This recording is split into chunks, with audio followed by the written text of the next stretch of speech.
Okay, I think we ought to get you serving. Let's get some balls down here. We'll have this one. Why don't you start by showing us the stance set up at the back of the court?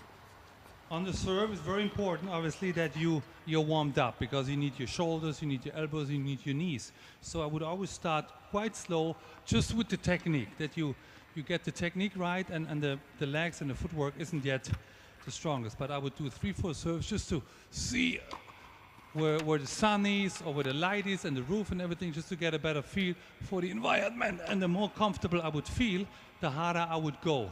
So that's the center of the court. I always go a foot, let's say, half a meter to the right, and I would set up like this, where my front foot would point at the net post. Okay. At the net post on the right, and my right foot would be parallel behind.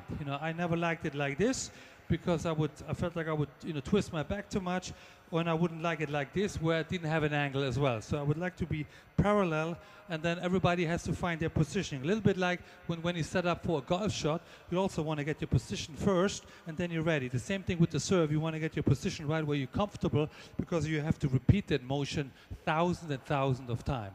And that would be the first thing, and then I would keep my racket in front and think about what I want to do. I want to check out where my opponent's positioning is, if he's too far on the right, too far on the left, and I see that, and I think about, okay, his backhand is not as good. I like that backhand side too. Here we go. Whoa. And then hopefully it's an ace. That's an ace in our book. That was an ace enough. Give me another one. Okay. Now the same. Talk about that rocking motion that yeah, you do. this is distinct. it's a question of rhythm. Everybody has a different rhythm. If you're Rafael Nadal, you go like this, and a little bit with your pants, and then everybody has a different preparation to get into the right mood. I had this rocking movement where it was the same thing. I just felt comfortable, and after 3 or 4 moves, and I was ready to serve. Perfect. Okay, I'm going to ask you a question here. It's from Jimmy in Exmouth in the UK. What's the secret of a good serve, and what is the best way to get power into the serve? The secret of a good serve, I believe, is percentage. You have 2 serves. You have the first and the second serve. And if you can get your first serve as many times as possible over the net, that's, in my opinion, a good serve. Now, if you can do that in a very powerful way, then you're one of the best players in the world. Okay, at Madeo in Delhi, India asks, I use an Eastern grip for my flat serve. What is the grip for a topspin serve? Is it different? Again, very much like on the other strokes, the grip can be with an open face, meaning like this. That's a fine serve.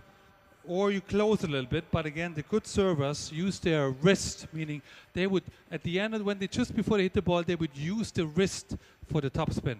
So it's, again, practice, but the wrist is the key. Okay, Tennis Identity Reader says, since most recreational players only have one serve, why might a player use a kick serve as an alternative? And can you please demonstrate Yes, one? I was just trying one. The reason why, I got one. The reason why kick serve is so popular, remember when I spoke about percentage? Yeah. And that the more you hit the first serve, the better? Well, the kick serve is the secured way of hit it as often as possible into the net, because it goes over the net very high, and secure. It's not so fast, but a kick serve, meaning a spin serve, a top spin serve, goes into the net and then accelerates, hopefully if it's hit well, and jumps up at the opponent. But it's a safest serve in the game, and it's something every player should have in his bag, because we all can have an off service day. And what you're going to do, you keep on hitting into the net? No, you want to go and get that first serve in, so you're going to go for a kick serve into the other field.